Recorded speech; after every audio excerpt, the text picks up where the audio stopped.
live. You got to calm me down. We're live? Oh, yeah, we're live. Welcome to LiveBrush, the show featuring Ray and Kate. And me. Me too. And Kate. So, filling in for Kate temporarily.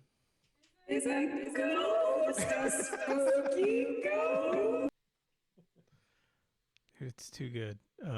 I think we should all switch over to this kind of audio. Yeah, Kate is currently on the astral plane, so Tyler is filling in for Kate on this plane. So, welcome back, everyone.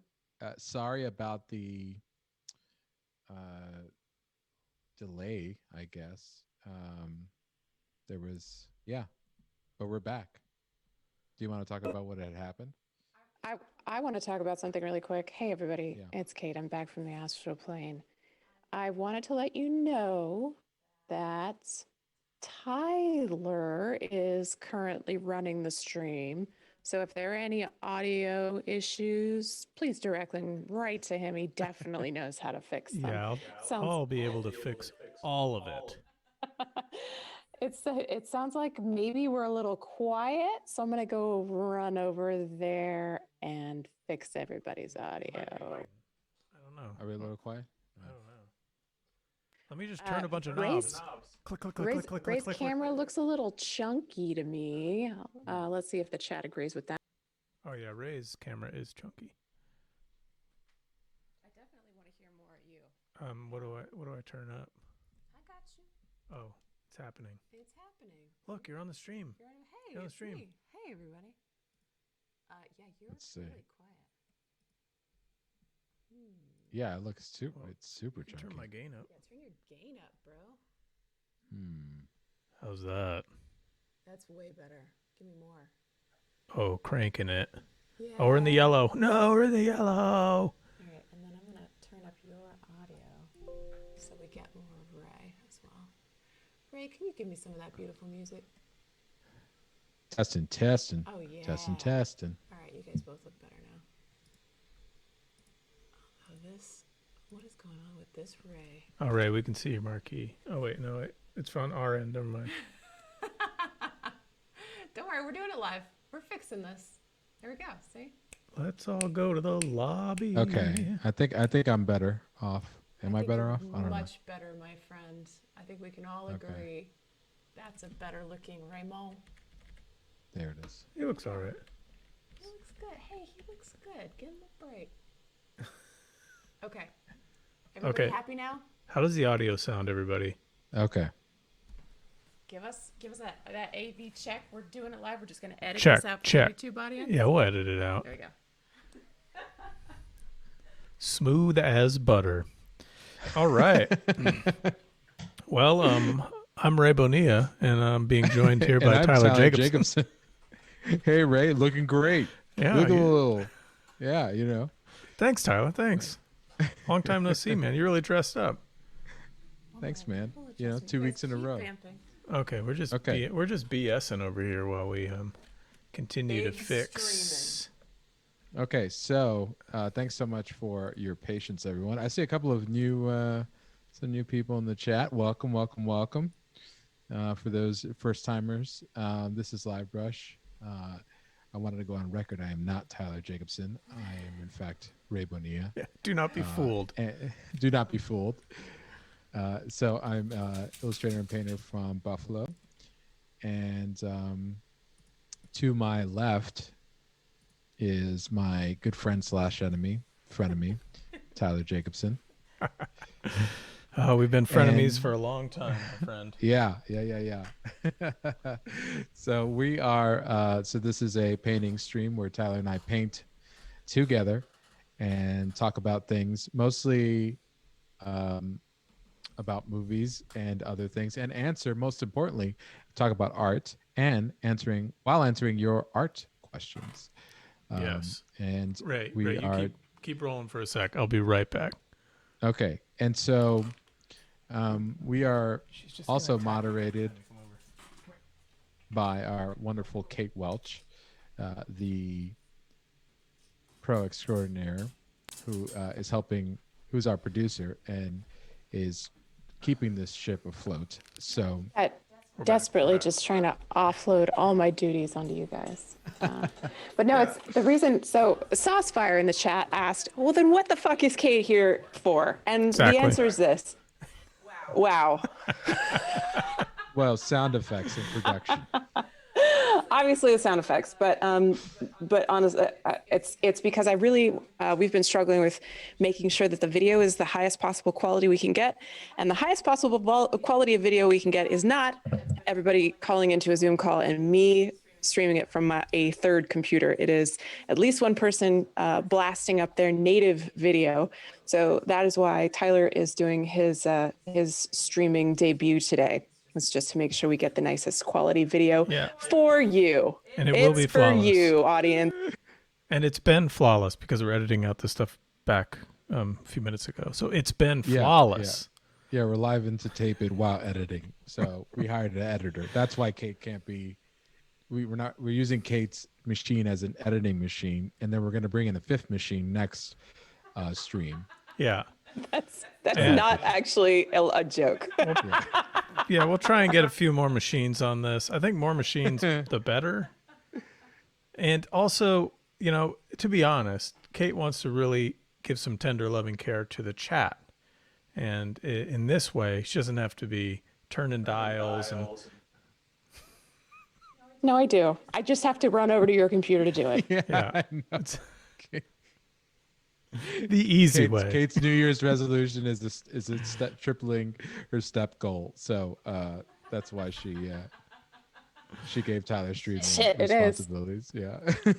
I just want to point out that Saucefire said, "Don't let them camera shame you, Ray." # all cameras are beautiful. So, thank you. That's Saucefire. All right. And I told you. So, what are we painting today, man? I am going to go into, so what I did last week was I kind of put in a little more detail so I can kind of get what I'm doing, you know, understand what the image is going to have. And today I'm going to start playing around with different color schemes. So this would be my digital color rough stage that I usually do. Sometimes I'll do 2 or 3. I'm going to try and do 4 different color schemes. And this will be an opportunity for us to definitely start chatting about color theory. So Ray, what are you doing? Trying to get my cameras in order. You're in, man. You're beautiful. Beautiful. So last week I was about to take this painting off and realized what a bad idea that would be since we spent like an hour lining it up perfectly. So I took last week or last episode, I should say, because it's been 2 weeks. I finished up. You saw me finish up my study. If not, the videos are on demand. You can check them out on Twitch and also on YouTube. But I did a study. I scanned the study in to work out all my values, and I printed it out on a color laser printer, and then mounted it onto a board. So now what I'm going to do is, you can see this is my study, but just shrunk down. And I'm going to paint a color comp or a color study in acrylics and maybe a little bit of oils to establish all of my colors. And this eventually is going to be a very, very large painting for me. So it's 18 by 36. But in order for me to do that, I have to figure out what colors to use. And so that's where I figured that out here. What would you say the advantages are of you doing this approach, you know, instead of just jumping into a big painting? What are your goals here right now? So my goals are to figure out how the painting is going to look color-wise and do that very quickly without try and catch any potential issues with my paintings. So sometimes value, sometimes detail, you know, where to emphasize things. All of these things are really hard to gauge when you're working on your final painting because you're not going to want to mess up, so you're going to be overly careful. And if I go into a painting with unresolved issues or things that I'm worried about, those things are going to pop up during the painting, and they're going to take a long time to try and fix. And so it's much quicker to fix something, assess something, and fix it on a 6x12 surface versus an 18x36 surface. So once I get into my final paint piece, after doing something like this, I'll be super confident, and hopefully, I won't have any crazy surprises because everything's pretty much there in my study. Do you find like I've found this when I've done color studies traditionally is I'll mix up an interesting color and then I'll remember, or I'll either take a note or I'll be like, oh, that's how I got to that color. And so when I'm painting the big painting, I've sort of found how to mix the colors I want as I move along. Yeah, totally. Yeah. And I think that's the, another thing is I develop a lot of muscle memory doing this too. So like, yeah, I have, there might be like colors like around here that are super difficult to mix. And, this on 18x24, this area is going to be huge. It's probably be the size of, almost the size of this whole panel. If I can figure out this color in this small study, then I will, would have had the muscle memory to figure it out in the larger piece as well. So you just go into it much more experience. Like you have you actually have like foresight into, it's almost like I'm staring and peering into the space-time continuum and developing almost like a hindsight from my own painting. Like Doctor Strange over here, just seeing all possible outcomes. Yeah, so this is what we have to do. This is my eye of Agamotto, basically. Hey, so on this subject, there was just a question from Puddleglum that they say, I'm okay with black and white in my art, but once colors come into play, it starts to look like an 8-year-old's work and not a good 8-year-old. Tips for working with colors. I relate to this really hard. I feel like every black and white drawing I've ever done, once I start to add color to it, just looks like crumb bomb. Excellent question. It's a great this question. is I've found, so the reason why you're probably getting something that looks like it was done by an 8-year-old is almost certainly because of saturation.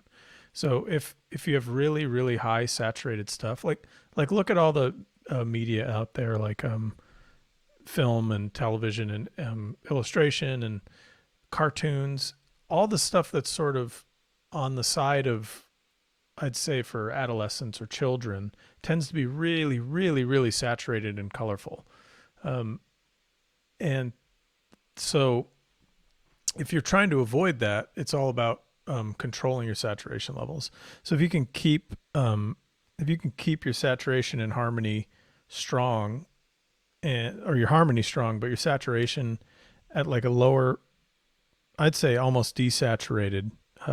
That's how I personally deal with not going into that sort of almost childish saturation levels. So I tend to work from gray and I slowly push in the colors I want. And having all that gray on the screen already is going to give you some harmony. And that's usually my best starting place. Because it's if you're using way too much saturation and way too many colors, you're going to get a really almost childlike color scheme. Yeah, absolutely. I absolutely agree with that.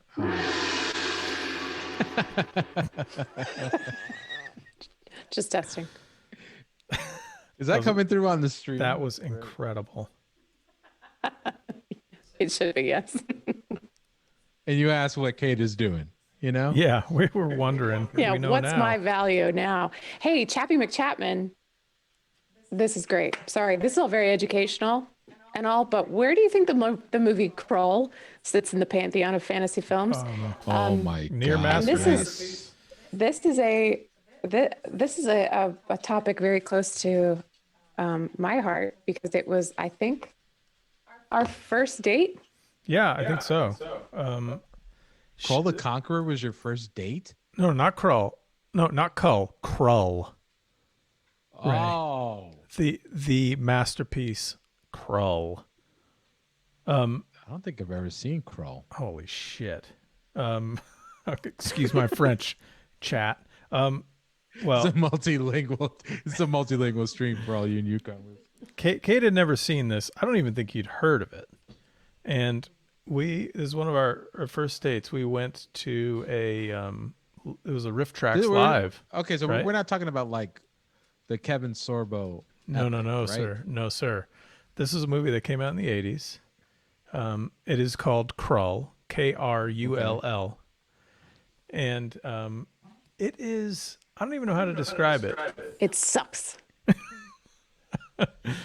Kate didn't enjoy it, but we had a laugh. No, it's like big cheese. And we went to the Riff Tracks Live, which is just the Mystery Science Theater version of it that they do in movie theaters. So this is one of our first dates, was watching the Mystery Science Theater crew crack jokes over Krull, and it was sublime. It was perfect. Yeah, and if no one's seen Okay. it, I urge everyone to go see it immediately. It's as if someone was trying to make the next Star Wars and totally fell down on their face and made, I don't even know how to describe this movie. It's so bananas. Anyways, if you watch the movie, I want everyone out in the chat to go watch it if you haven't seen it and try and figure out what Krull is, what the word Yeah, refers to. So you gotta Yes. stay and watch this whole stream though before you do that. I'm not going to give it away now at this point. In fact, No, but Ray, you were you need to telling watch that- Krull very soon. I know, but you were telling the chat to go leave our stream. Get out of here now. Get out of here now. Well, I will say there's one great thing in Krull, and it is a very, very, very young Liam Neeson. Really? That's all I'm going to say. Very young Liam Neeson. Okay. All right. I watched you ever like are in the mood for like just a really bad action movie? Uh-huh. Often. Wow. Very I've often. got that. I go through bugs where because they're really easy to watch when you're working because you just don't have to, you could stop for like 3 minutes and look at something and be like, all right, I got and catch up after not looking at it for like 45 minutes. Right. Well, did you watch one recently? Yeah, I watched Gemini Man. Man. Was one of them, and Outside the Wire, which Dang. is the Anthony Mackie part of the Netflix. Like every new week, we're releasing a movie. Okay, so now the gong just means shut up because I have something to say. Oh, okay. Did you guys know apparently Krull, Kazimov in the chat just let me know Krull was supposed to be the original Dungeons and Dragons movie. Oh, my God. Oh my god! I gotta watch this movie. Okay, then it makes sense. That makes sense. I mean, Ray, there's swords and horses, and then there are aliens with laser guns. You have no excuse for having not seen this, Ray. Oh my And I God. blame Tyler, obviously, for I'm keeping this a mad. secret from you. I'm mad at myself that I let Wait this a happen. second. Yeah, I mean, like you made sure I saw all the stuff that I had missed out. And Well, there was so many things you hadn't seen, so I couldn't hit them all. I tried, oh god. but I will say everything about the movie is bizarre and bananas and just bonkers. But it has got really cool sets and just really funky takes on like the villain monster. There's just some crazy stuff going on. And so it's a perfect riffable movie then, like to make fun of. Yeah. Oh, yeah. It's perfect for that. Hey, we just got another subscription. We got Evacuate 3 subscribing earlier in the stream. Thank you, Evacuate. And Victor Farrow just subscribed. Thank you, Victor. Hey, Thank you, Victor. Victor. Welcome, Victor. So Victor's one of the students over at Visual Arts Passage, Tyler. Oh, great. Hey, Victor. Yeah, Those guys are great doing some over there. Really, really nice stuff. Really nice stuff. I'm sure Victor's always at Illustration Isolation as well. So I'm sure. Yeah, next time I get over into there, I'm gonna have to catch up with the folks that are in there regularly. Well, you got to get invited again. So Hey, I was told it was an open door thing. Victor Farrow says, by the way, happy to do it. I feel smarter watching you work. Don't worry, Victor, that feeling fades. I don't. This new setup. What do you guys think? Is it working? I don't know. I don't know. God. Oh my God. Oh my God. Wait, so okay, so Evercrate says, wait, Ray's all about the giant rubber monsters. How has he not seen Krull? Does Krull have giant rubber monsters? Bet your ass it does. Jesus, what is wrong with me? What's wrong with me? I've failed you.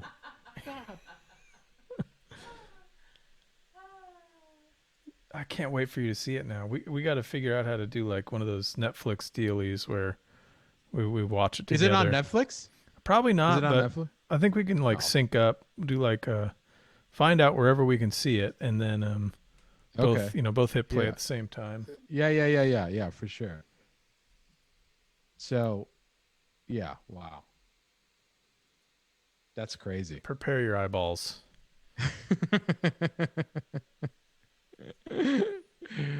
Oh God. All right. So what am I doing to my color comp here? Well, I am working my darks right now. And what I like to do when I work on a color comp is, or pretty much anything, is establish my darkest dark so that I know that every other color that is lighter can be compared to my darkest dark, so I don't lose that sort of that hierarchy going on, and so it makes life a lot easier for me. When you're working on color, the biggest thing to always, especially if you want it to be natural, especially in terms of like the scope of natural light, is to always consider and establish your temperature. And what's temperature? So light comes in two different flavors. Cool and warm. And cool, basically it's just to give it like a photo filter, or a light gel, like a color gel on a light. So a cool light, you get colors. All of your colors are influenced by the color blue, and with warm light, all of your colors are influenced by the color orange. And so you're going to see, in this case, I have a lot of warm light coming through. So you're going to see a lot of orange coming into play in all of my light areas. Now, when it comes to the shadows, light and shadow are opposite from each other, right? Light is the presence of light, and shadow is the absence of light. So just like in value, where light and dark are completely different things, it's going to be the same thing in color. So if my lights are warm, my shadows are cooler. And if my lights are cool, my shadows are warmer. And so you'll see me put more blues in my shadows and oranges in my lights because I have a warm light scenario, which gives me cool shadows. And that could be tricky when things, like this, because there are a lot of colors going on, which is the reason why I do a color sketch like this or a color study. Yeah, it gets, even that concept gets tricky with like direct sunlight, because sunlight, everyone in their mind, that there's this idea that sunlight's hot, right?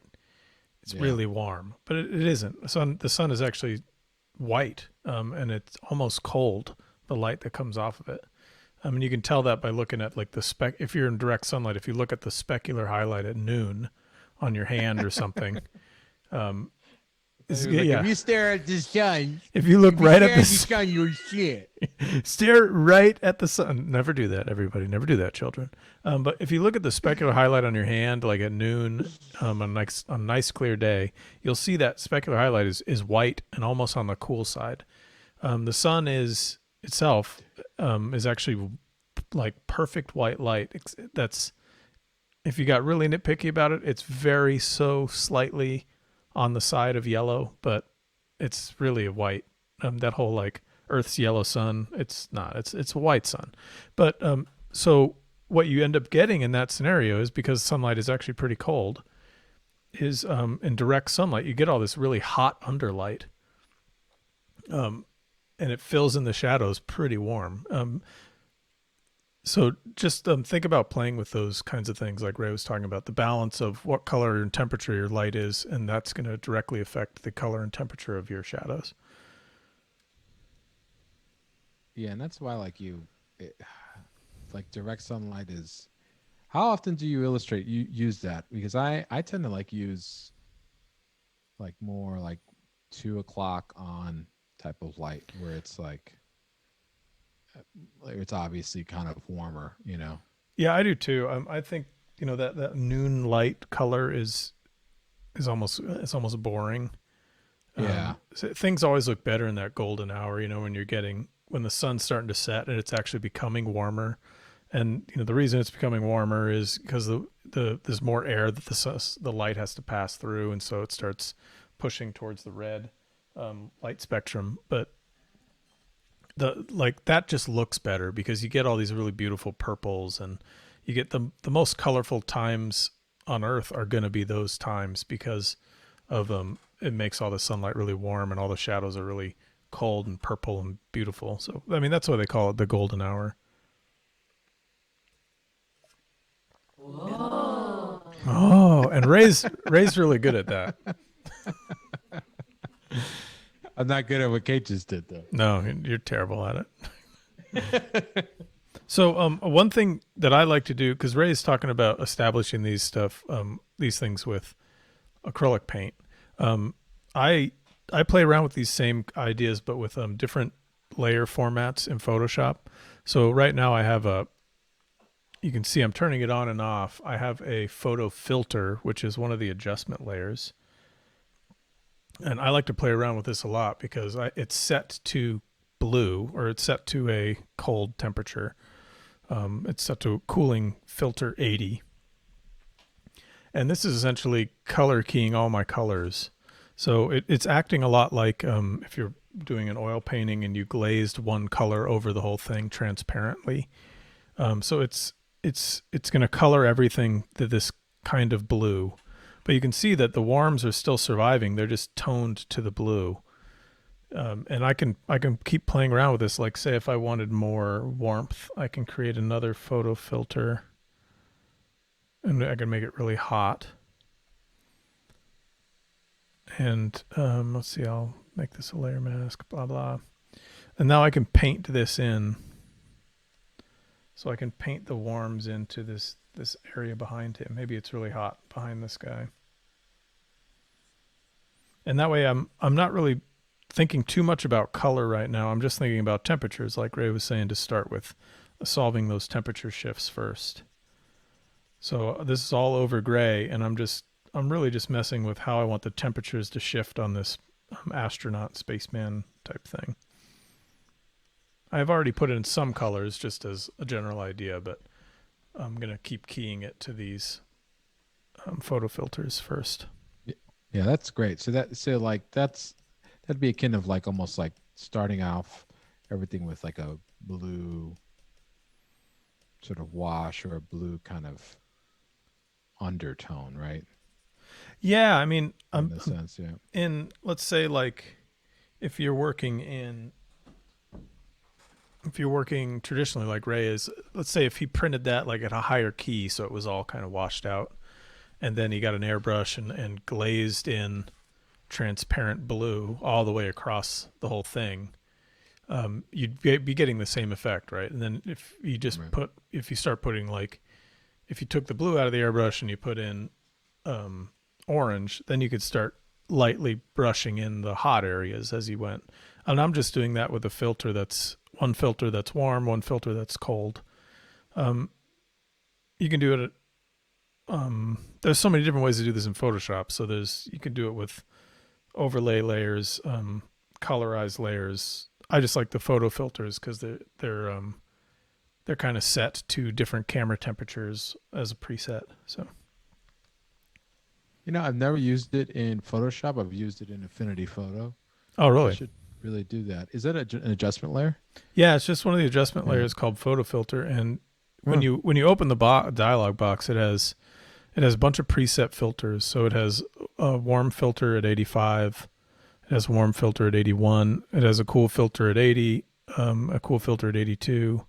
And then it also has red, orange, yellow, green, basically like all the possible like main gel filters you would find in a photography shop. And then you can even select your own color if you want. So I just mess around with that until sometimes I'll colorize whole images just using the photo filters, because it preserves the values really well. Whereas like color layers kind of mess with the values a little bit. Multiply definitely does, because it darkens everything. Overlay will mess with the values. So I just like it better than colorized layer. Okay. Yeah, because I just did a digital demo on Monday, and I used the colorized layer because that's actually you're the one that showed me that. Yeah, colorize is great. Back in the day. It's just not as good as those. I needed something better than that. Yeah, I tried out, man. It's like all I use to get colors roughed in now. So basically, I just gave a bunch of bad advice. Yeah, which was but your advice before.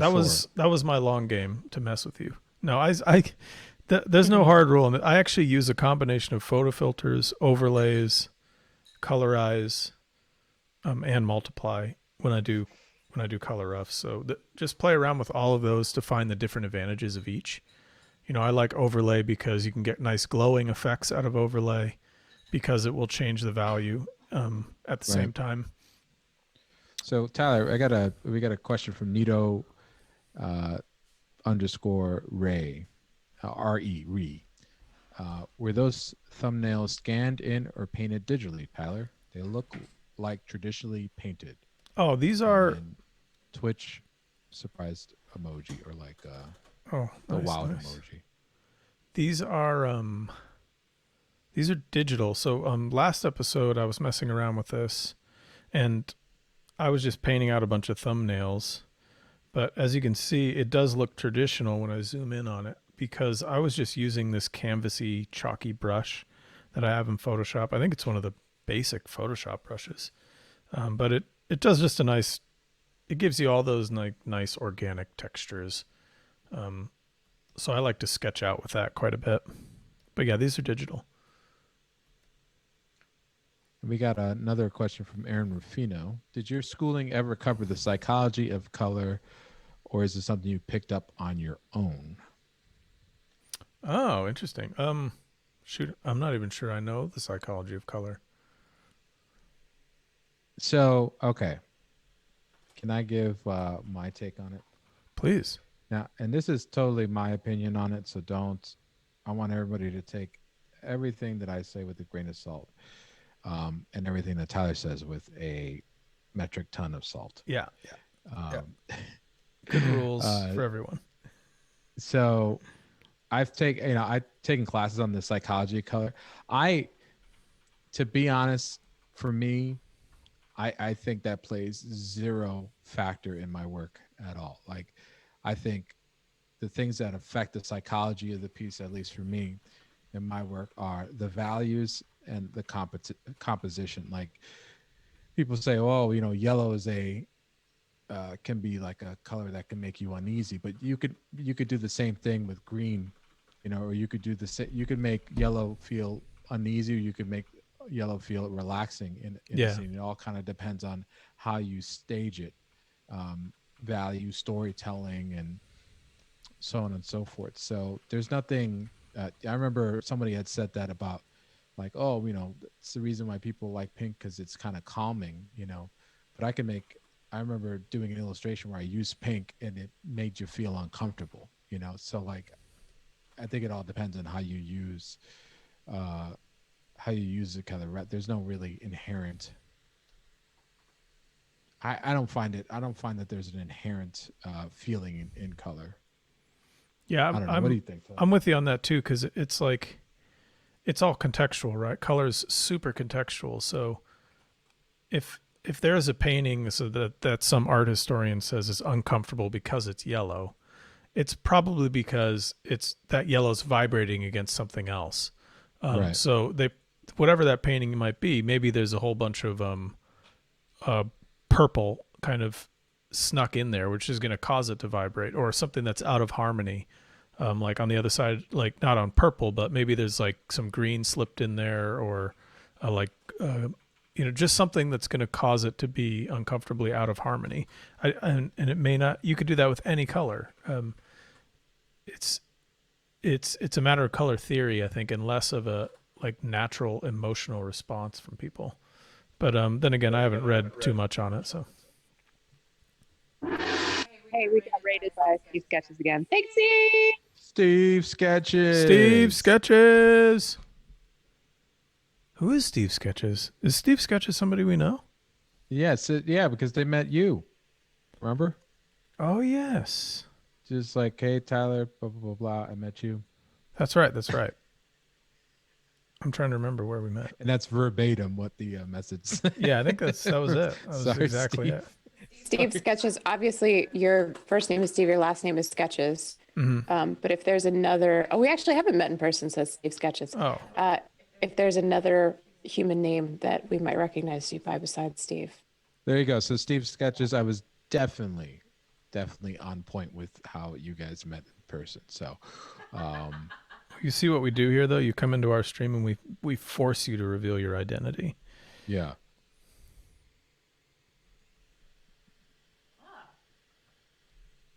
Stephen Nickel, a local artist in the greater Seattle area. Hell Boom. yeah. Steve Sketches Art on Instagram. There we go. All right.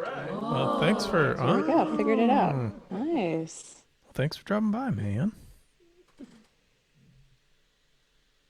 So I think on this guy over here, I'm messing around with trying to do just like a blue-orange split, essentially. What does But I'm that gonna- mean, Tyler? I'm going to I make want you it to explain that. right. So I'm going to make while it I try and loud. catch up. Maybe I'll have to draw out a color wheel here, huh? Uh-oh. Here we go. School of Bill Mon coming at you. Uh-oh. Let me. Okay, we gotta have a color. I mean, an audio. And a hit for Bill. I'm on it. Yeah, for Bill. Hold on. I'm gonna have to mess with the colors here a little bit. Make a color wheel. So for those of you who don't know, Bill Mon's one of our Tyler and I's probably one of our most influential teachers. That we both had Bill back at the Academy of Art where we studied and where we crossed paths. And so he taught us pretty much. He taught us a lot of stuff. And one of the things that he taught us, including for me at least, including my teacher Cameron Wasson, but taught us a lot about color. And Bill had this. Oh, this is I guess wonky. analogous, but you're actually painting out the whole color wheel. Oh my God! You know this is only a 2-hour stream. Well, here's the problem. I can't bring Just this. write it out. Oh wait, actually, I do have a file for it. Hold on. I was gonna say like I can't bring this color wheel palette forward for some reason while we're using OBS, but That's gonna take you forever. You know, Everquade, who says I'm actually an elderly Dutch woman in an elderly Dutch woman's chat. I mean, it's gonna fall asleep. oh, you've become an elderly Dutch woman while I've been trying to paint out a color wheel. I'm sorry. Okay. Hey, somebody say Bill Mon's name again. Bill Mon. What do we think of that one? Is it too spooky? It's perfect. I guess it depends on how you contextualize it. It just goes back to It would go along with that one painting he did of that Native American in the canoe with the rifle. oh yeah. I mean man. that with I the show like that howl all at the time. moon. Oh my God. Yes. Hey, John English wants to know. Oh, wait, hold on. This is my new sound effect when I'm asking a question. Ding dong, bitch. John English 2021 says, Ray, I thought you showed that finished last Monday. Or was that Oh. the study? Ooh, calling you out, continuity error. Oh boy. That's first of all, that's the John English, Tyler, back again to Yeah. scope out the competition, the famed artist, educator extraordinaire. So John, I did see. I could tell that John did not watch the whole stream because this was explained Here we go. very Here we clearly. go. So what I did was I scanned in my study, which is upstairs, and high res, and then printed it out at 6x12, which is the same size as this board. And then I mounted it with matte medium, which I think I don't have with me, but it's basically an acrylic, clear acrylic medium. John knows what matte medium is, but I'm just saying that for the rest of the chat. And so now I'm using that as a color study. So I have the study itself, the drawing is completely separate. But I'm using it as an underpainting for my color study. And then I'm also going to use it as an underpainting for my larger painting, which is my final painting, which is 18 by 36. I hope that that makes sense. Oh yeah. I'm trying to find a color wheel here. Let's see what happens. Oh, there we go. You're going through it. Well, this is actually how I would. The reason I'm doing this is how I would get a color like established in the painting. So. Oh, okay. That's why I wanted to bring one up.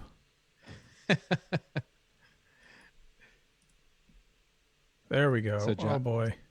John said that John English 2021 said my choice tonight was LiveBrush or Bruce Springsteen. So we won over the boss. Over okay? the boss.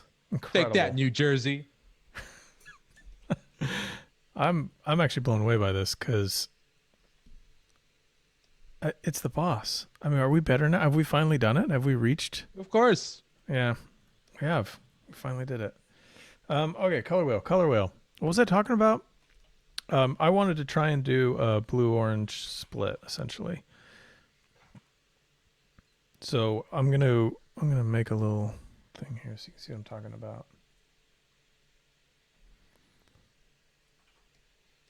Okay. I want everybody to know that what Tyler's about to explain and the lengths that Tyler's going through to explain this is pretty epic. It's like I don't even whip out the color wheel when I'm explaining it in my classes. I just write out the names, the colors. Well, and check I it out. Don't even do that. Highly professional here, everybody. This is pretty special. So I'm going to draw a little thing over here. I want to use these guys right here across their complements, right? But I don't want to use them directly because I want some nice color harmony. So what I'm going to end up doing is kind of using like these, and these. I don't know if Ray can see that, but yeah, I see it. Yeah. This is the split I'm kind of going after. Yeah. And I'll probably. Are you asking me for my approval, or? I mean, this is kind of we play around with these a whole bunch. I think Ray and I mess with these, but I just wanted to say like what you can do is you can apply this everywhere, right? So if I just rotate this, now I have the same split going on, but it's yellow, purple, right? So you can just rotate this all the way around. You can even do it with, you can do it with a red, violet, yellow, green if you wanted. You're getting into some delicate territory there, but it works. But I'm going to stick with, and you can even flip it the other way where I use mostly hot colors and then I just use these blue, green, and blue, violet. But I would like to use more of the blues and just a little bit of the hots, which is something I tend to use quite a bit. So the only reason I'm bringing this up is that's kind of what I'm shooting for here. So now that I brought the color wheel up in front of me, I'm like, okay, I mostly have actual blues and grays in this spaceman. So I'm going to actually try and find ways to push in some of these greens and some of these violets, and we'll continue to play around with that. Yeah, so the concept is, there are three primaries, yellow, red, and blue.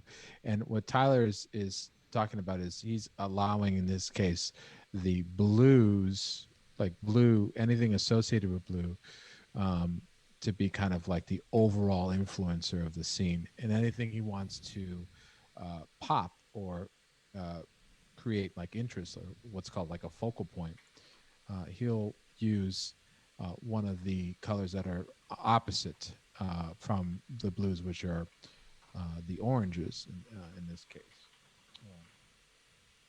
And so that's why when, and you can correct me if I'm wrong, Tyler, but that's why when Tyler uses the photo filter, he can kind of dictate that by how he changes, what color he changes that influence, the filter towards.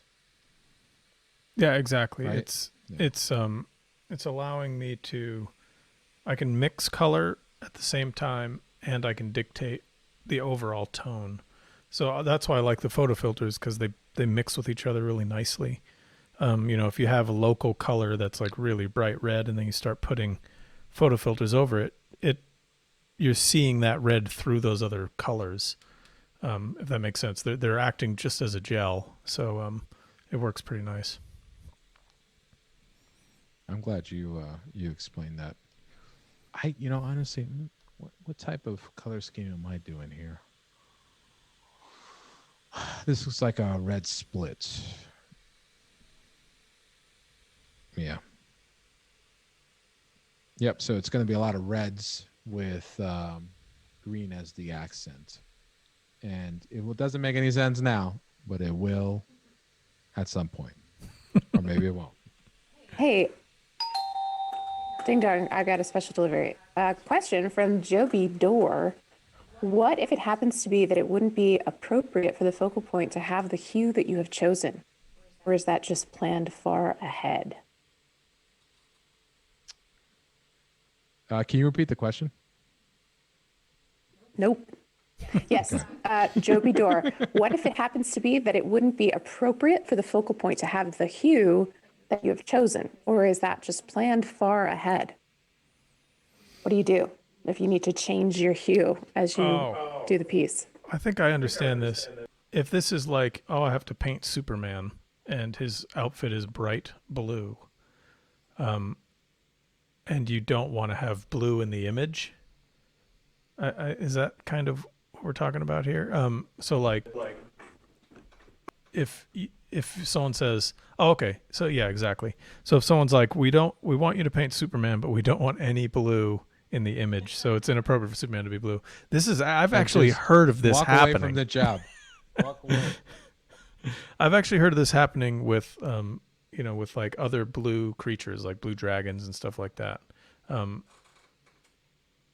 You want to, I guess you'd want to prepare the art director for Superman not looking like Superman, because you can cancel the blue out of his suit by just putting him in the hottest looking environment possible, and his suit's essentially going to become gray. You'll see this in if you watch Guardians of the Galaxy. There's like a scene in the second Guardians of the Galaxy where Star-Lord's talking to Gamora, and her skin is green, and they're standing in red light, and so her skin just looks completely gray because the red light has canceled out the green 100%.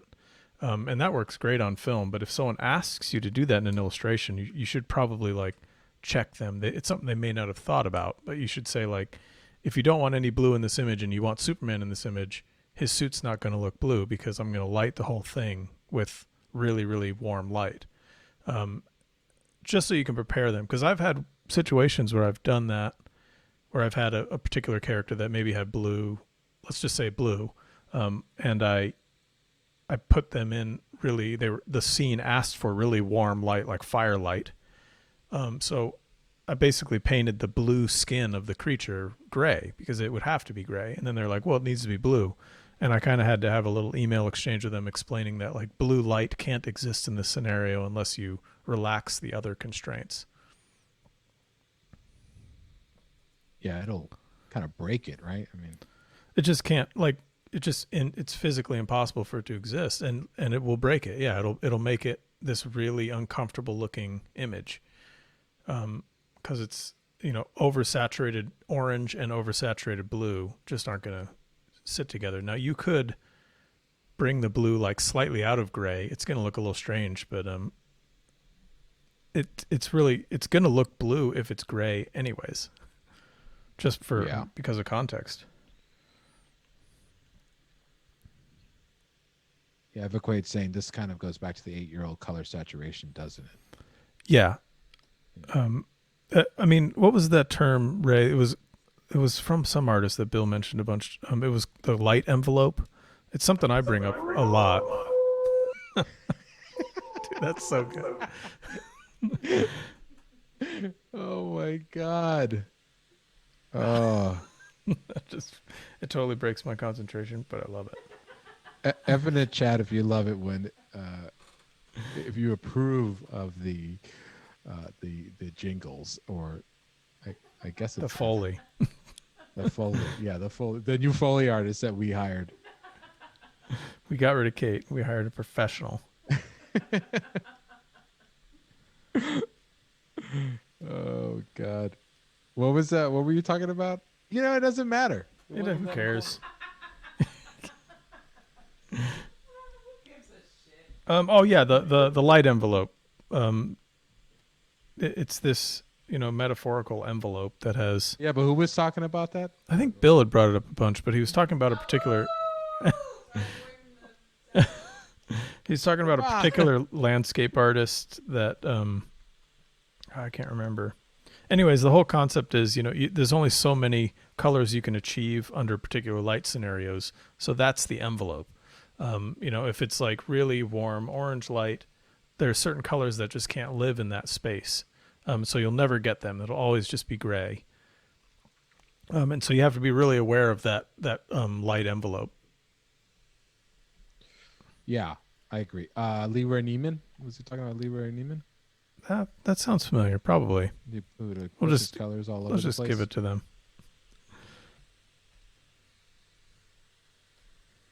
So if you ever wanted to, and I think this is something that I don't know if Bill Mon had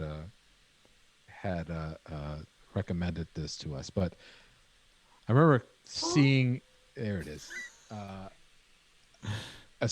hearing about it from another artist. But if you ever if you ever stuck about a color and how something should look, and you're trying to make it up, one thing you could do is, first you could try and find photo reference of it, but a really quick way to do it is just grab something that is of the same color and put it under a warm or a cool light, and study it with your own eyes.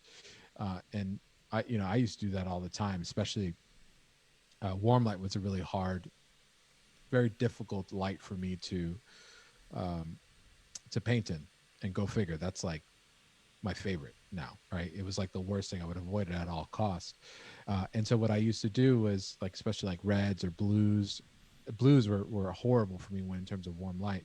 So what I would do is I would just take something blue and put it under a super warm light, and I would study it. And it could be it could be a cube, it could be a sphere that you just sort of paint. I used an old, like a small little box that I had from Amazon, and covered it in white paper, and then painted that blue. Or I think I painted the whole box blue. I'm not sure what I did, but I painted it, and then I put it under a warm light, and I saw what the light side did and the shadow side did, and I used that to help me. Because all of this stuff, I can make this stuff up now, but it really just comes from studying it from nature. And Tyler and I did a ton of painting from life. I mean, yeah, it's. I thought you froze for a second. Oh no, I was thinking of, because you're talking about like physically putting an object in a particular color light, which is a super useful exercise. And you can kind of do this again with these photo filters I'm using digitally. Like if you take, let's say a Bouguereau painting or something that has really strong values already, and it's just like perfectly painted, and then you bring it into Photoshop and put it under one of these photo filters, you can see how all the other colors will behave in relation to it all being blue. So it's kind of the same thing that Ray's trying to do. He's essentially using a gel over a light to see how the color exists in reality. That level of observation actually is really important in trying to figure out color theory. Yeah, I think it's just at a certain point I think that's the uh I think that's the big thing is studying. Just you got to study it. It's like all of this stuff was just acquired knowledge. It wasn't something that we came into all of this stuff, already with, already lockstep and in command of. My color was awful. My God. Yeah, mine was terrifyingly bad when I was first starting out. And I used to do I used to look at oh, yes. Hi, it's me. Sorry to interrupt, but there's kind of a pileup of questions here. All right. You want Great. do you want to finish your No, thought? we're just waiting for the jingle. That's all we're doing. All right, here we go. Nick DeLuca 96 What up, Nick? says, here's a specific color question. I'm painting an Ahsoka Tano painting with an orange warm light and a blue cool shadow, and I'm having trouble bridging the two sides together. Should I have more grays to bridge the sides, or since form shadows should be really saturated, I should add more saturated oranges? It's a very specific question. Oh, Ashoka Tano, that's a Star Wars character, right? Yeah. Yeah. They all blue. The right? all blue, right? So yeah, the orange warm lights, that's just going to be gray, right? And the blue. Let's see, what are you saying? Painting with an orange warm light and blue color shadows. Yeah. See, that's the thing is, oh, Oksana is orange. Okay. Oh wait, then I have no idea. She's the orange Twi'lek. That's the 3D CGI one. Okay. So yeah, this is all pretty much exactly what we were talking about. It's whatever light, like if you were to cool light that character, it's gonna push all of those oranges towards gray, because orange can't really, like strong saturated orange can't exist in that space. But if it's just like a coolish light, you're still gonna see the orange coming through. Let's see. I'm just like shocked that I just wrecked.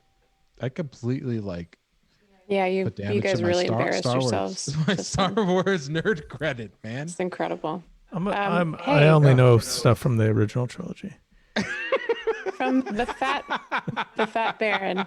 The fat Baron wants to know, what's the secret to a good art Instagram, and why is Ray's so much better than Tyler's?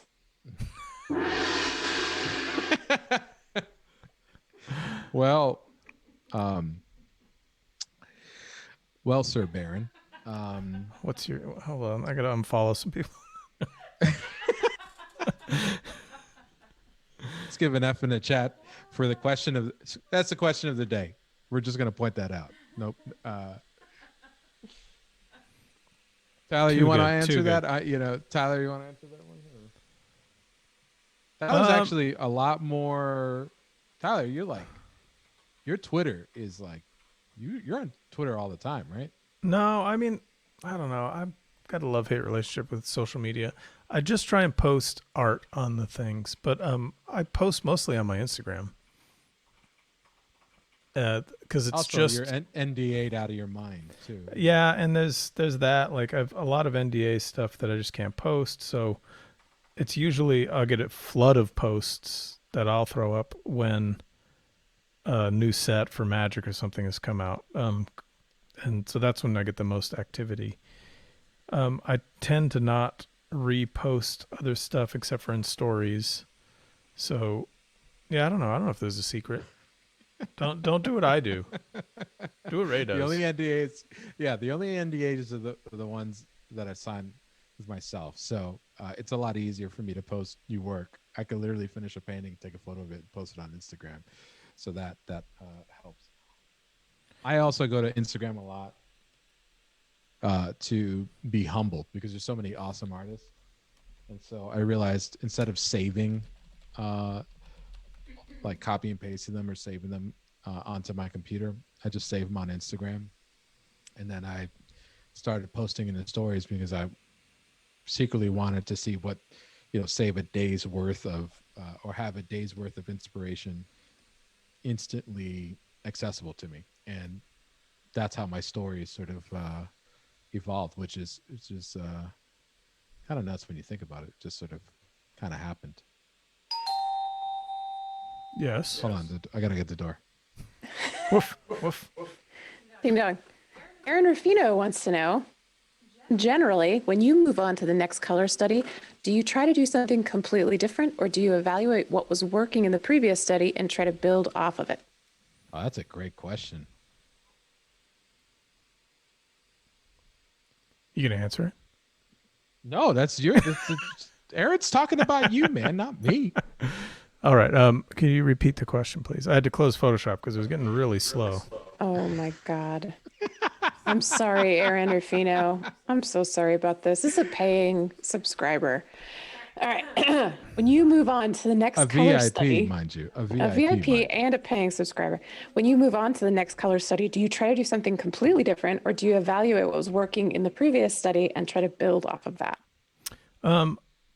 I try and do something. So I was just about to move to that. I'm going to try and do something completely different on the second one, and then see which one I think I like better. This is just a way of iterating, right? So you do like a big jump into another direction, see if there's something you like better. Maybe you can get an in between. So I'll have two very different ones.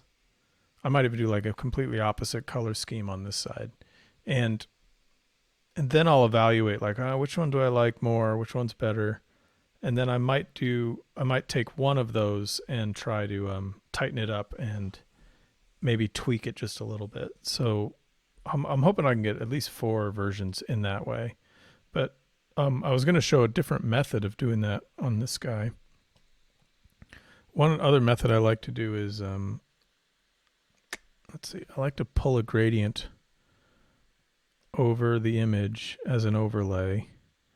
And I love doing that. Yeah, and I pick 2 colors that are opposite one another. So let's do like a red green maybe. No, let's do like a purple yellow. Yeah, I've seen Ray do this as well. It's just a great. I saw that from David Grove.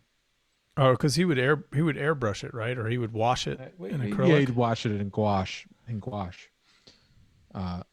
So David Grove is a incredible Hall of Fame illustrator. Did posters for Something Wicked, this movie posters and advertising, all that stuff.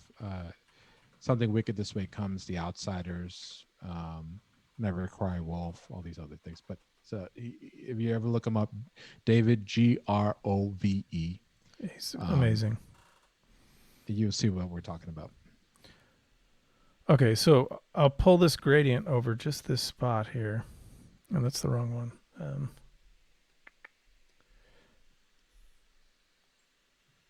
And I'll make it an overlay. So that's very simple, right? So, but now that I have these 2 colors to work with, now I can just switch between the 2 colors and just start painting in those 2 colors on that same overlay layer. And that way I'm just using the values and these temperature shifts to paint. And this way you can kind of get a really simple color scheme and maintain your harmony, because all you're doing is working with just 2 colors.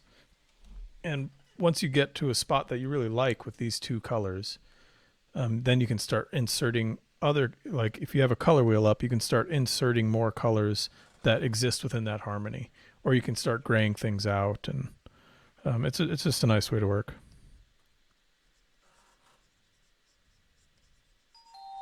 Hey, this is a question from Bonks1 from Ray. Question: How would you bridge the between the orange and blue on a form with the oranges being in the light and the blues being in the shadows? Repeat that question one more time, please. I'd be delighted. Ray, how would you bridge between orange and blue on a form with oranges being in the light and blues being in the shadows? So it's an orange and blue form. Oranges are in the light and the blues are in the shadows. Uh, that's actually pretty easy. You would basically, the oranges are going to look, in my case, the oranges are going to look pretty. Um, so wait, so let's just say, are you talking about like a sphere that's cut in half of it's orange and half of it's blue, and the orange half is in the light, but the blue half is in the shadow? Or are they like mixed up or Yeah, stuff? because that almost sounds like you're getting into that like optical illusion territory, where a red square and green light is going to look gray, that kind of stuff. I don't have the answer here. Because like, for instance, like this area right here is orange.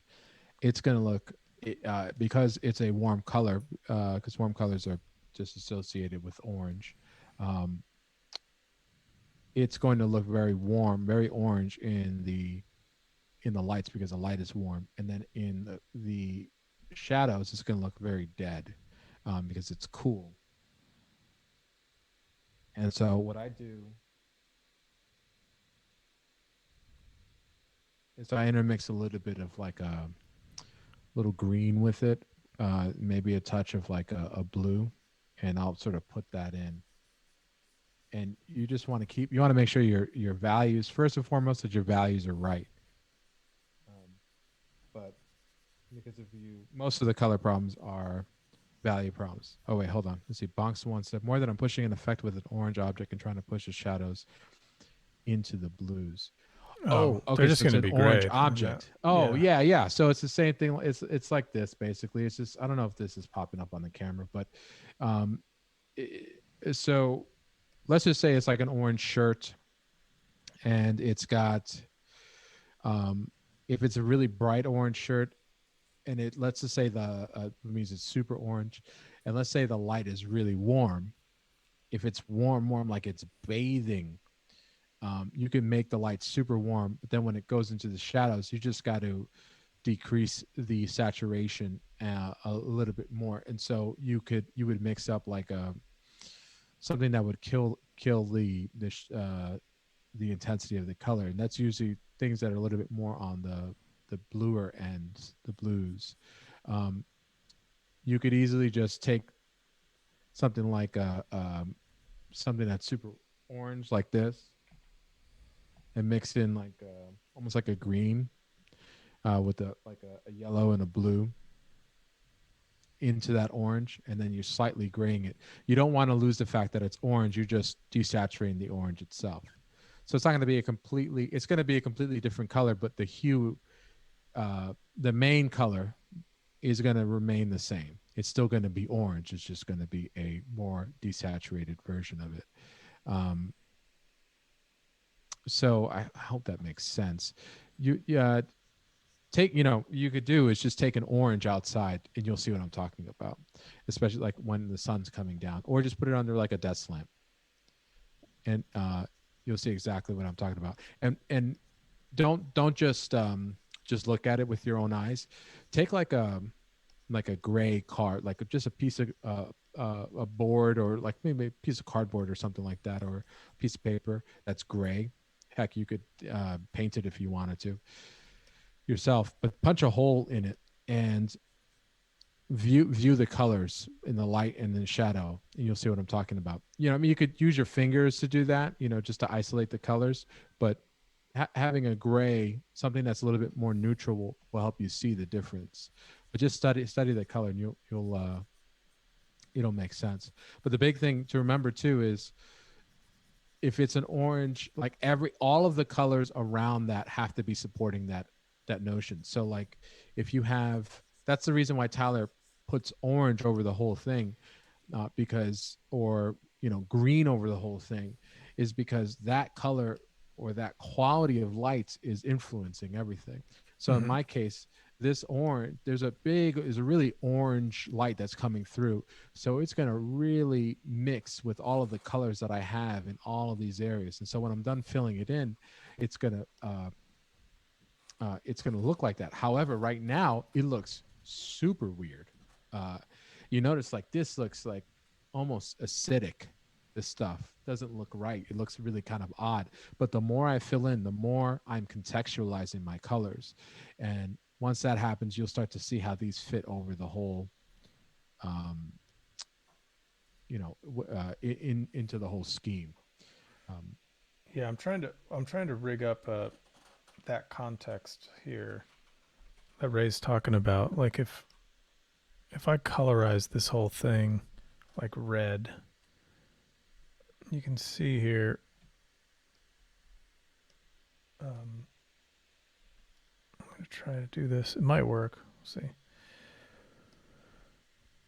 Everything's red, right? So if the second I try and put in like a true gray, the true gray is going to look almost greenish compared to this red. And that's just, let's colorize it. Yeah. So yeah, like zoom in on that thing and you'll, yeah, you can kind of see that it, there it is right there. Enhance. Yeah. Yeah. Enhance. so this is just straight That's it. gray if you see what I've selected. And it looks almost greenish next to this. And if that's your light envelope, right? If your light envelope is all reds, this has to be your green. So you have to remember, like if I want to use green, I have to mix up a gray, and that's my green. So that's something that Bill Mon taught us. I know it's going to be, listen, we're talking about colors. His name's going to come up every other sentence. But your eye wants to see the opposite color. So if you look at that, the fact that Tyler is putting just straight gray on that in the sea of red, anything that's remotely different is going to look like that complement. It's a really weird thing. It's and super weird. It's you can see how electric it'll get if I actually put green down, and how jarring that is. It's super uncomfortable, right? This goes back to that what we were talking earlier in the episode. You can make things emotionally uncomfortable just like that. That's horrible to look at because it's a true green. It's rough. But harmony wise, this gray is much more in harmony as a green than that in super intense green. That is it really vibrates against all these reds. Everquate says, please do green in the bottom left. Thanks. So. Oh, you want to do the reverse? No, I think Everquate's just art directing you. I'll allow it.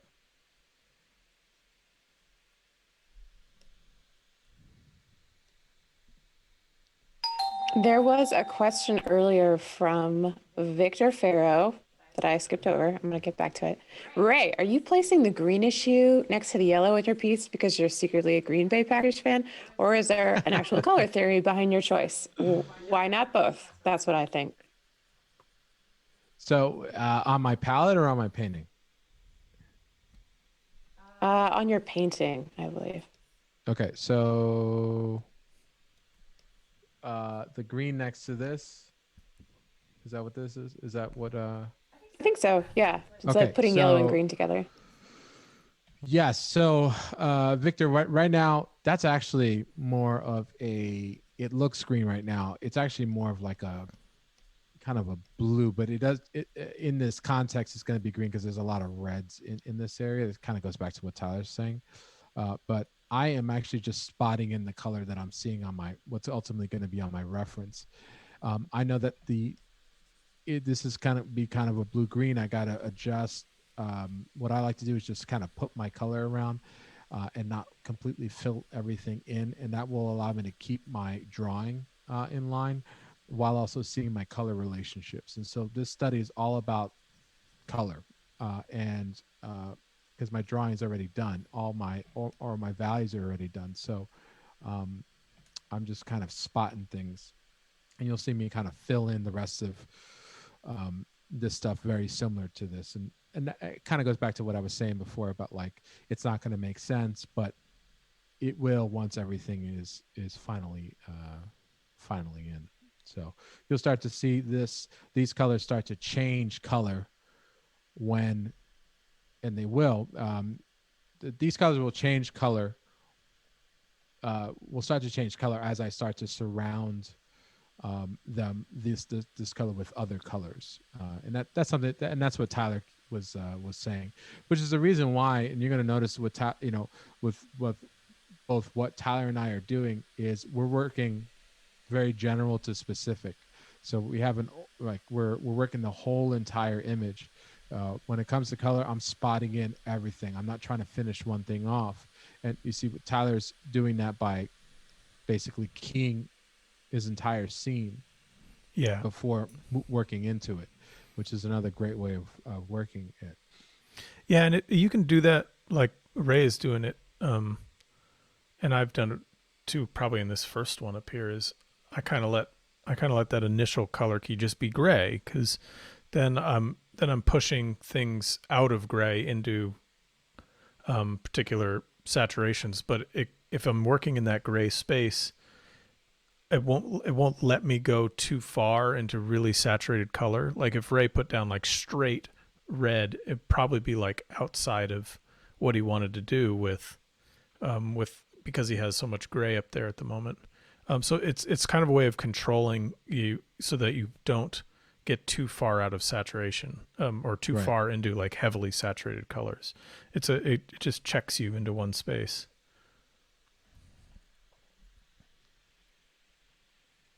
That's exactly why. Hey, there's another question from Aaron Rufino. I like this question. Are there artists you can name who handle saturated colors well? Yeah, you're looking at him. Yeah. Ray Bonilla. No, I think Aaron Rufino is more than qualified to look at these two bodies of work and say, yeah, there's got to be someone else out there. Can I you wonder please recommend someone else? who Is could there it anyone be? who's good at handling color? Yeah, a saturated color. Yeah, Like highly saturated color, y- not just color in general. Aaron said saturated color. Yeah. Um, Pixar John English Animation Studios. 2021. John English 2021 says James Jean and Robert Cunningham. Oh yeah, those are for sure. Thanks for stealing my. What I was going to say was Robert Cunningham and James Jean. So Me too. I was going to say that too, but I was just I was thinking James Jean for sure, but maybe Robert Cunningham. maybe. God, Robert Cunningham's so good. And James Jean. Oh man. Oh yeah, we got a Avidity. God, I'm yes. sorry. Avidity. Hooray. Chris Ron. Chris Ron, very Chris good. Ron. Yeah, I've gone to Chris's work almost all my career to try and find good colors, because I mean, in my opinion, Chris is a color genius. And I used to, right out of school, Ray, I think I showed you a lot of these paintings. I would just like take just straight up color schemes from his paintings. He knows it. I've told him. Chris is stealing too. Yeah.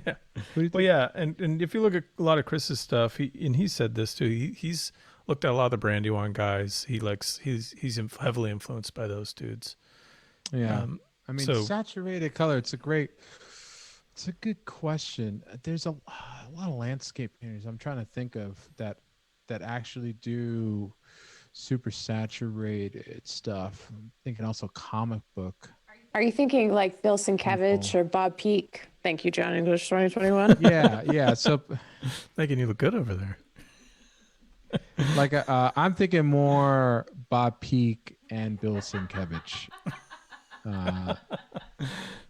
Well, I mean, So, like, Struzan was very good Struzan, you with got that all right, mount. Bernie Fuchs can do some saturated color. You have, I'm trying to think of like also people that are working now with a lot of really great saturated color. I always I thought Bernie Wrightson's Frankenstein was really just handled the color so well. Folks, for those who don't know, Bernie Wrightson's Frankenstein, it's completely black and white. So Tyler's not answering Aaron's question directly. What a shock. What a shocker.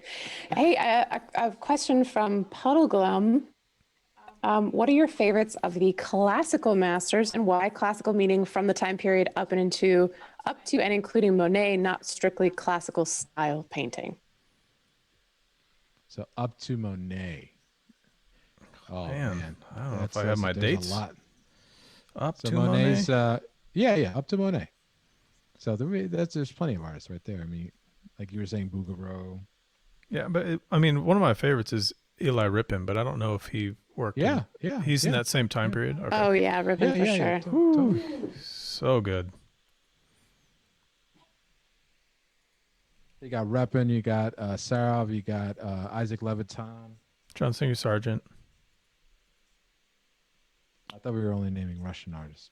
Oh, geez. Here we go. Ray's going to bust already out named his them. encyclopedic knowledge. I already named all the ones that I knew, all four of them. Just to answer Aaron's, I'm going to keep throwing in people as I remember them, Aaron. You know, Monet is actually a great for talking about color saturated colors. Monet for sure. I've always loved the way Van Gogh handles color. Yeah. Now, Tyler and I, everyone has different colors, like or different favorites. So, pick whoever is going to, enjoy. Like Bonnard's another person that I really like. But if we're talking about like people who absolutely influence us, I mean, for me, that's like the sweet spot of art for me. I mean, Cecilia Beau, John Singer Sargent, Carlos Duran, people working around Monet. So you've got Charles Curran, you've got Frank Duveneck. Here we go. William. Are you ever going to Chase, stop? Rosa Bonheur. Here we go. Anne Archer. Have you run out yet? No. Gustav Klimt, Dennis Miller Bunker. I mean, like you got, all sorts of good stuff. So I Just want everybody to know that Ray is just freestyling random name combinations right now. These are all completely made up names.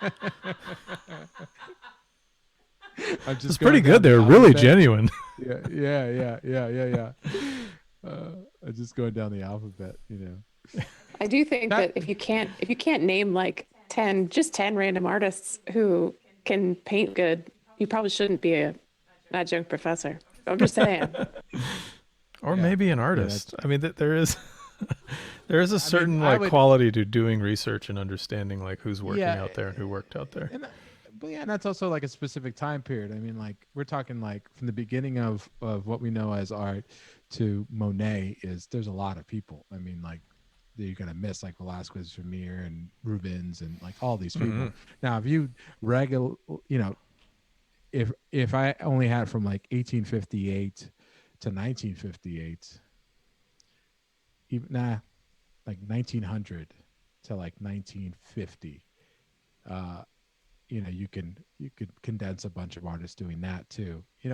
Everyone has their time period. I mean, because not everybody. As much as I love people like Michelangelo, Leonardo, and all this, I don't look at them constantly. I'm more of a fan of like people like Diego Velasquez and Vermeer and people like that. There's like different things I like about each. Like technically, I really enjoy Vermeer's stuff and like understanding how he created those images. Right. But like now I look back at. I'm less impressed with like Michelangelo than I am with like Bernini. He's way more impressive to me when it comes to sculpture. And I've reached a point, I guess, and I imagine every artist does, where they start getting like nitpicky about who's really great and who's good. And yeah, you get real snobby, I think, in the end. Well, I don't. I think they're all great. Yeah. Well, I think Ray and I have gotten into arguments about this where I don't know if arguments, much less like I don't really like Van Gogh as a draftsman. Well, you and I get into arguments about this. Yeah, for sure. But because he just wasn't able to really draw, but he was a color genius, and I respect that aspect of someone like Van Gogh. Yeah, and everyone. I don't think. I don't think any artist has to take on that. It's like I think it's like you don't have to put that on top of on that expectation on one artist that everyone has to unilaterally agree that they were a great artist. Yeah, I agree. Because I just think that like it's like music. Like if you're like, oh man, Miles Davis was the greatest jazz musician of all time. It's like, what if you don't even like jazz? It's like and so you don't have to do that. There's plenty of art for everyone. Yeah, It's you can pick and it's a whole choose what world. you like. You're loud. We're giving you permission here today. Oh, we got a question. Yeah, for a question for Tyler from the Fat Baron. There are artists who paint digitally who essentially treat their computer like a canvas, a single layer, no effects, etc.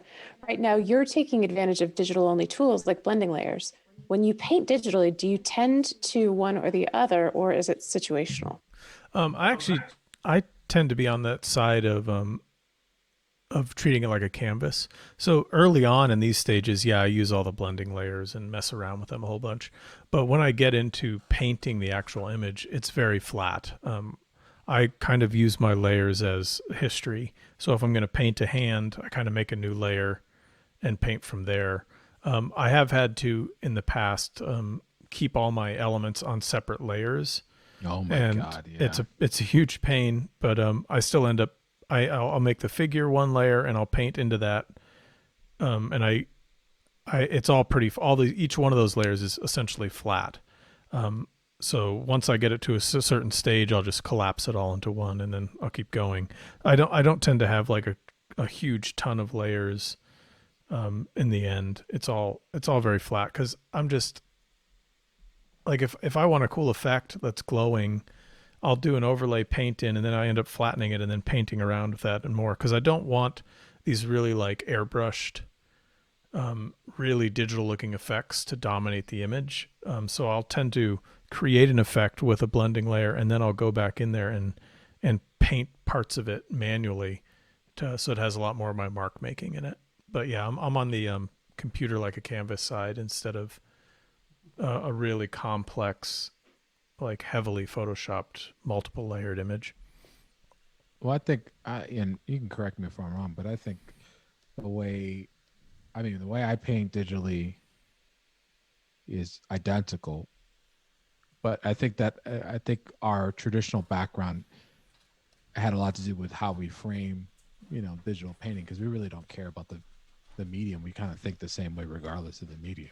Yeah, 100%. Right, yeah, Like yeah. I'm all the things I figured out how to do in Photoshop, I figured out by trying to find the analog for how I would paint traditionally because I'd trained in oils. Both Ray and I trained painting mostly in oils in school. So Yeah, totally. I was just constantly like, oh, okay, how would I do a glaze in Photoshop? Oh, it's a multiply layer is essentially a glaze. So I'm just trying to find analogs for that, and that's sort of my digital style was built out of that.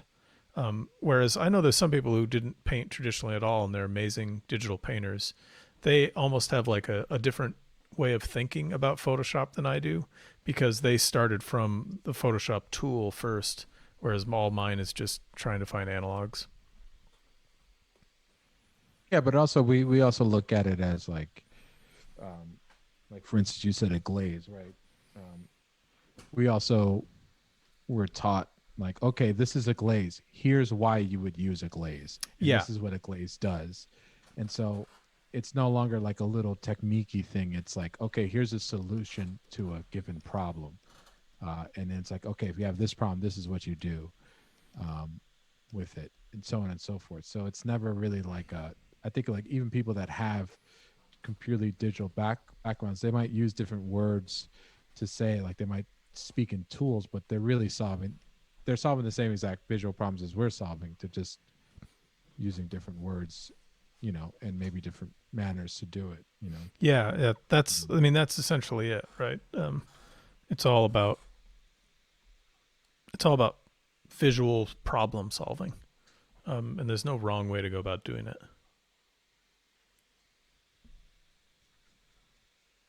unless you're Ray.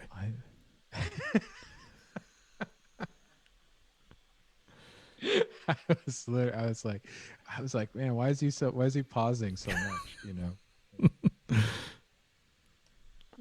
Oh God. So yeah, I am. As you can see, I am. I think this is starting to. The colors are starting to come together with this. You can start to see in this area as I mistakenly knocked this in. It's the reason why I use acrylics. I could just wipe this out. I'm going to continue to keep just spotting this across this area. Tyler, yours is looking really nice. Oh, thanks, man. I have no idea which one I'm going to go with at this point. I've given myself decision paralysis. Dude, you freeze on when you're thinking about something on camera. It looks like you are able to, like, you don't move an inch. Yeah, it's like that. I thought like it's incredible. Well, it's like the third time I thought we had lost the stream. When you're a really skilled, martial artist like me.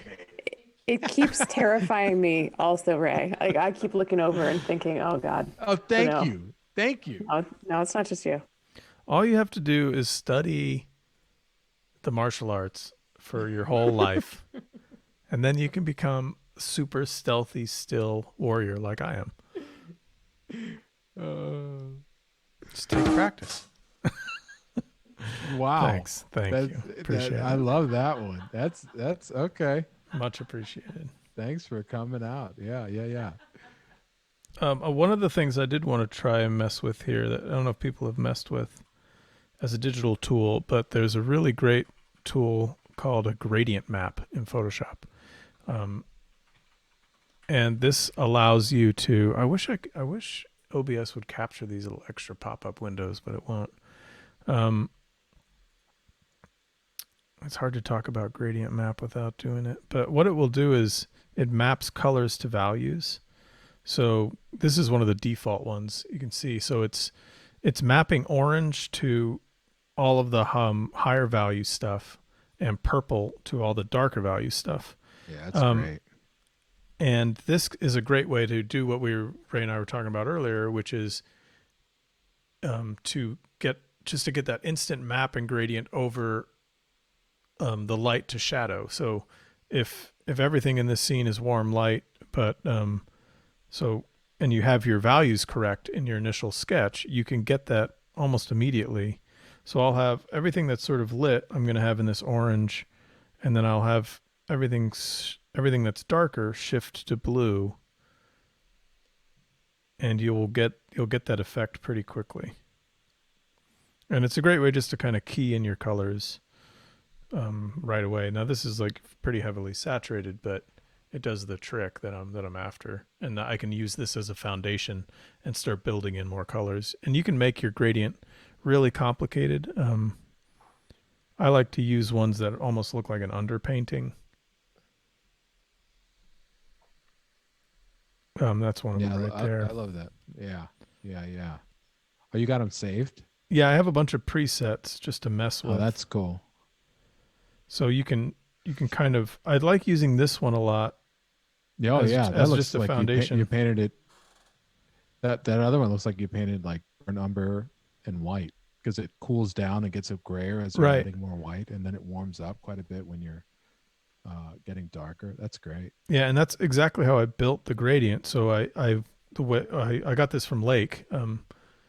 Lake can tell you all about this. Is what you're doing is, and he got this just by observing an underpainting and the behavior of transparent paint. So when paint is down on a white canvas and it's really transparent, like it's really watered down with some medium, you actually get a good amount of saturation. So this one's going from sort of a desaturated brown into, and I want this, as I get to white, I want to have like a really, really warm saturation, and you'll start to get that transparent paint look. And gradient map can do it really well. It's harder to get it through other tools in Photoshop, but this does a great job. So that way, as I get to white, it starts to get really yellow. It's a fun thing to play around with. You can get cool underpainting like the appearance of an underpainting this way. Or you can key things color-wise, which I like to mess with. Like, if you used rainbows, that's just bananas. Who would ever do that? But the Photoshop presets are just dumb. But I kind of like that. this one I do like a lot, and I've used it. And I'll even change I'll change it to like soft light, and you can get some really cool effects. You can put it over, if I that almost looks like that other one with the orange and kind of violet. That almost looks like you're in the middle of like a volcano. But I think it changed. I just changed it, but this one. Oh, okay. Yeah. Oh wait, sorry. Let me go back. So I'm just one thing. There we go. That one. Yeah. Yeah. There's some cool effects, and I just stumbled upon a cool one. So I moved it over to another layer. I'll just do it again. And let's see. I had it as soft light. That's starting to look interesting to me. This color scheme, and that's because the one, because the map is over. It's over the colors I already put in. Those are preserved pretty well. It's just now it's painting all of these really, really darks into a heavy purple. And I can keep messing with these settings to get something more interesting. But I like this phase because you can really mess around and find some really cool stuff on accident. But I like this quite a bit.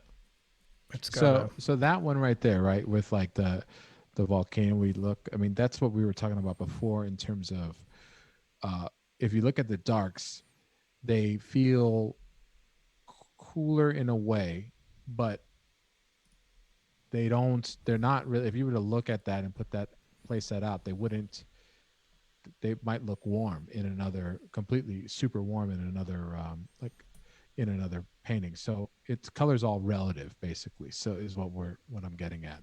So something that looks super warm and super hot in one painting could be ice cold in another one, and it all depends on what the colors around it are. And we can even sample it too, right? So if I sample this black area just to figure out what it is, and I look at my color slider, this is what the color is. It's this intense violet.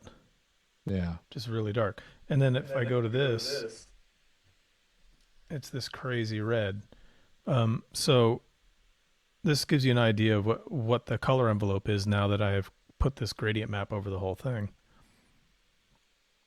There's certain colors here that just aren't going to exist, but some of them look kind of green, but they're not green. Hey, we would like to see Crickets in the chat. Would like to see your layer setup if you can. Yeah, I can't manage it. Can you drag the layer panel over onto your active area there in OBS? You see it? No. Shoot. The problem is if I bring it off, I lose it completely. Hang on here. Let me try. You don't want to see Tyler's layers. Can't figure out how to show it. These aren't the layers you're looking for.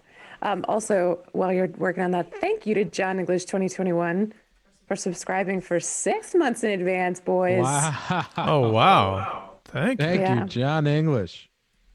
I'm glad I was able. Maybe that was the that's called value for value right there. I provided John English with a bunch of inspirational artists that he should look at. Bob Peak, Robert Cunningham.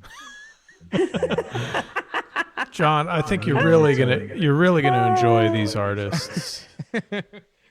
Hey, also, Question from Aaron Rufino. If you like the colors a blending mode creates, but it changes the values in your thumbnail, would you repaint the colors with your original values, or would you accept the new value changes the blending mode creates? Oh, look at all those layers. All right, nice. So to answer that, I'd probably tweak the blending layer until I got the right values, because I'm just aware of what values will shift under particular blending layers. Like overlay is going to, if you don't keep all the colors on your overlay into like a 50% gray, it's going to change the value brighter or darker.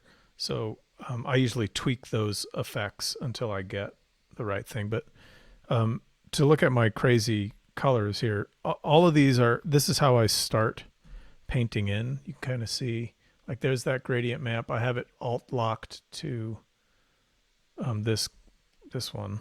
Yeah, this guy. And if I was doing a regular painting, eventually I would just collapse all this into one and then just start painting physically in Photoshop.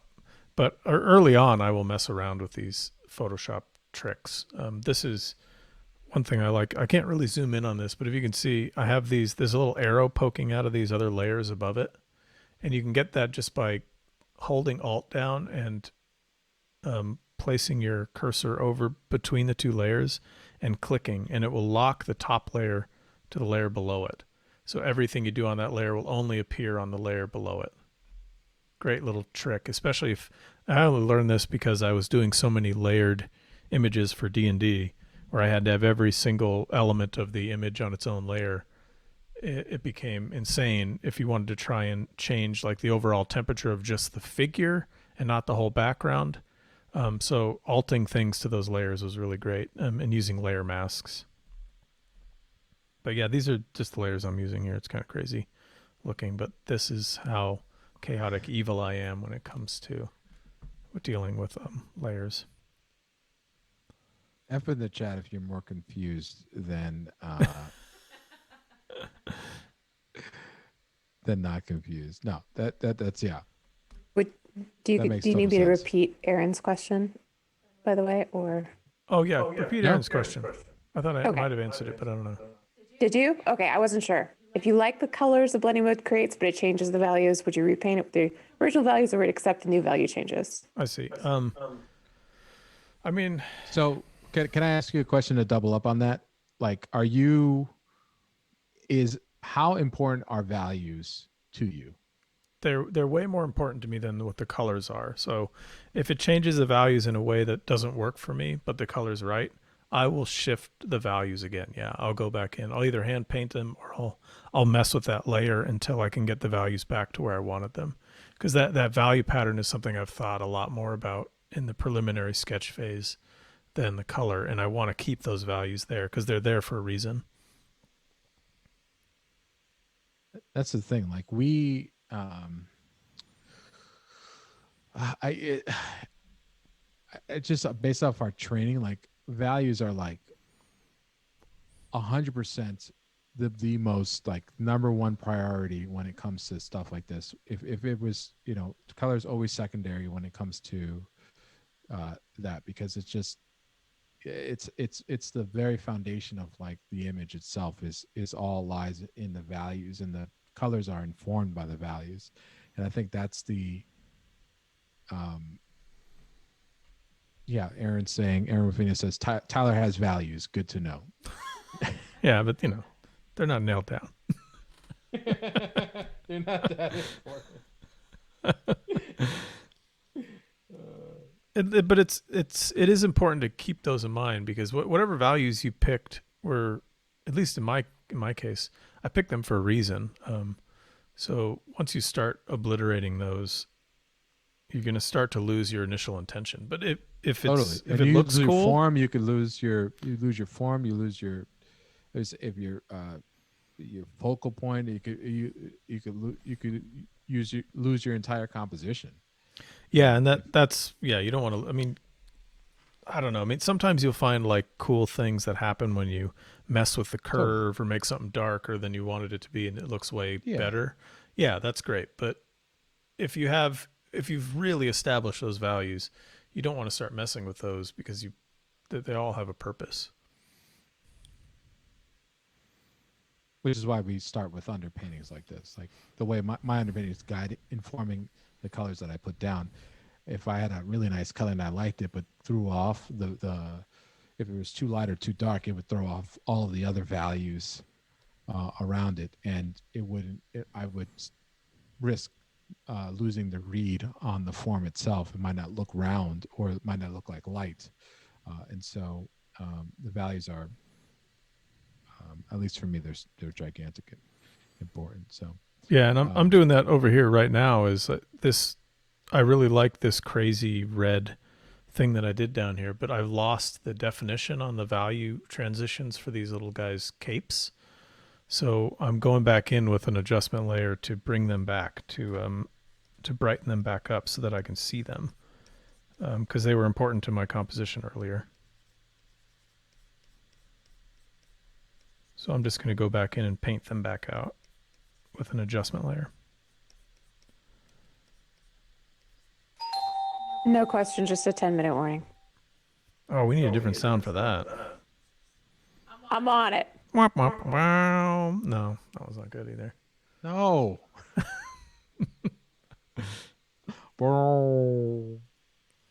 Okay, favorite Price is Right game. Go. What about this? What? You have 10 minutes remaining, gentlemen. I love that one. Yeah, that's it. F Right. chat if you agree. That's good. That's the whole jigsaw thing. Enjoy your last several minutes. Yeah, let me see if I can get this pitch down. How's We got- this? Yeah. Yeah, 10 minutes left. You know, Holy it reminds smokes. me of an incredible movie with an even more incredible international cut. Oh yeah. Russia Road. We didn't talk about any movies this one. I mean, how did this happen? I started we trying discussed we discussed Krull for like 35 hours. Oh, okay. We can go back into Crawl if did we talk about it enough? I No, don't can we think we talk did. about Cull, starring Kevin Sorbo? Kevin Sorbo, yeah, the movie that was supposed to be a Conan film. It was Conan's dad. Oh, it was his dad? Yeah, Call the Conqueror's Conan's dad. Yes. I could be Question wrong from Nito_V in the chat. Thoughts on importance of having a clean line work before beginning to paint over it? Would you just rather paint directly or sketch loosely? What do you think, Tyler? I've got specific opinions on this. I mean, I'm in that kind of Rockwell neurosis where I don't want to lose my drawing, so this is why I like to do these digitally, because then I can just use all transparent stuff. I get freaked out when I'm doing what Ray's doing because I'm afraid I'm going to lose my drawing. Yeah, I'm also not dealing with there's not much drawing here. There's just a bunch of verticals and horizontals. So if you make the drawing easy enough for yourself, you could, if you were sketching a landscape, would you be like, I don't want to lose my, with a bunch of trees and mountains? Yeah, for sure. Yeah, in that case, no, because I want those organic shapes. But if I have like a really tight figure drawn out with all this crazy detail that has to be there for the client, then that's when I start getting afraid of losing my drawing. Tyler's mostly afraid. If you want to be afraid, follow Tyler's advice. That's the If you perfect wanna place be to leave it. fearless, He's mostly afraid. Okay, so can I just favorite Conan film? Oh, the Barbarian. Come on. The Barbarian. Can I tell you, I grew up with The Destroyer. Oh, the I Destroyer. had a VHS, and I thought it was the greatest movie of all time. I get it. The greatest movie. I would probably think the same if it was the only one I'd seen. This Grace Jones was in that movie, man. I know, and they did the scene where they tried to recreate that Frank Frazetta painting where he's on the back of that, I don't know what it was, like an ape with a it was red a cloak. wizard. Yeah. But they made it like a weird sort of lizard kind of creature. Yeah, I don't know. There was a lot going on. That was. Tyler just learned about Conan the Librarian recently. I did. because I had Don't not you know the Dewey Decimal System? Weird Al Yankovic's movie that I had never seen. Kate made me watch it, and my life has been improved ever since. You're talking the Citizen Kane of Citizen. Before Citizen Kane, there was UHF. Basically, that's my review for Yeah. UHF. There's nothing truer has ever been said than Yeah. that sentence. Oh man. Oh, look at this. We're getting some Fat Baron said, with the Dune quotes, fear's the mind killer. Yeah. Right on. I'm Tyler mostly Tyler afraid. doesn't know what that means. Hey, Deftly Defiant just subscribed. Thank you, Deftly Defiant. Thank you. Thank you, Definitely Defiant. That's awesome. Oh man, I'm liking this red one quite a bit.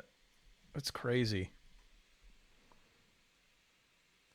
I think I need at least the bottom of this image to kind of get outside I like of that. that red one. It needs to go into a Can you much imagine cooler. Can you imagine counting one of those dudes in like you had to go down kind of like a Beowulf esque, like going down deep into the depths to find this creature that like people have seen and only heard of, and then you got these knights coming in. You're like, what the hell is that?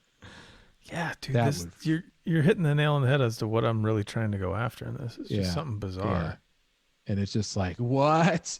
And can you imagine them like explaining what they saw? It'd be like those. You've read the descriptions of angels in the Old Testament? It would be like that, because that's bananas. The things they're trying to describe there, they don't even make sense. I have to reread them. It's like wheels within wheels, and it's pretty crazy descriptions. Like, not the classic like, oh, it had wings and it was an angel. It was like, there's all these metal spinning wheels and like 38 wings and floating eyes all over the place. It's good stuff. Right on. It's concept art gold.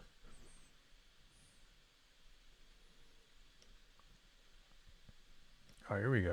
Okay, I'm pumping in. I'm using the photo filter to really pump in a lot more blue on the bottom here, which I'm liking. I was thinking about. I got so distracted thinking about Conan the Destroyer, I forgot what I was trying to mix a color for. I have no idea. I heard Kate in the background. Yeah, she's laughing at you. Oh God. Did you hear that? Yeah.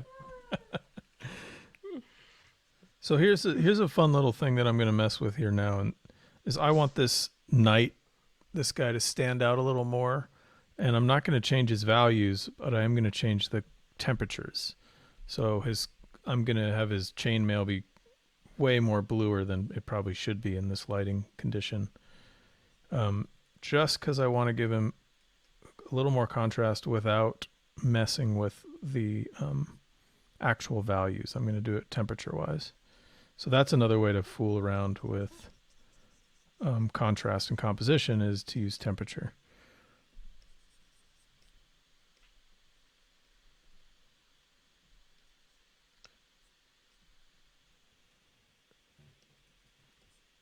Oh, one thing I forgot to say about that is what you see with, you notice how Tyler didn't work colors and values. And so, look how much color interest he can put in by just shifting things now that he knows how light and dark he needs to go. Mm-hmm. And so that's like, everyone see that like red that's shifting into the violets like that. That was the fourth iteration of something, and it didn't take that long. If he didn't have the values in there and didn't know what values or how light to go, he would be spinning his wheels. I mean, he wouldn't be able to get that far. But it's a completely different iteration of it, and it goes to show you how quickly you can iterate once you ideate when you're, when you have your lights and darks planned out. Gentlemen, your time is up. Oh man, we reached the end. Man. Um, That's how you end it. so I Is that beat how I end it Ray. then? I beat Ray again. And that voice. He did four we gotta color use this studies voice. in a row. And that is how you beat Ray. So we're gonna tell us about yourself, Ray, before we go off. All right. Well, I want to thank everyone for coming to this stream. I'm going to be continuing this next stream. Thank you to everyone who subscribed and resubscribed. I also want to just give a shout out to John English, who runs Illustration Isolation. It's an incredible stream every Thursdays at 7 p.m. Eastern Standard Time. You get to draw along with like incredible artists, and they give you the reference. It's completely free, so just check out Illustration Isolation. Yeah, please do. Yeah, it's great stream. So I've been Ray Bonilla. You can find me on Instagram at Ray Bonilla Painter, and on my website, raymondbonilla.com. And who are you, sir? I have also been Ray Bonilla. I'm Tyler Jacobson, and you can find my work on my Instagram, Tyler Jacobson Art, and my website, tylerjacobsonart.com, with a www dot at the beginning. And that is our show this week. Thanks for joining us. Yeah, and thank you to Kate again. And thanks to our amazing producer and all these new sound effects. Whoa. Thank you, everybody, for watching. Goodbye. Goodbye, everyone. Goodbye, everyone.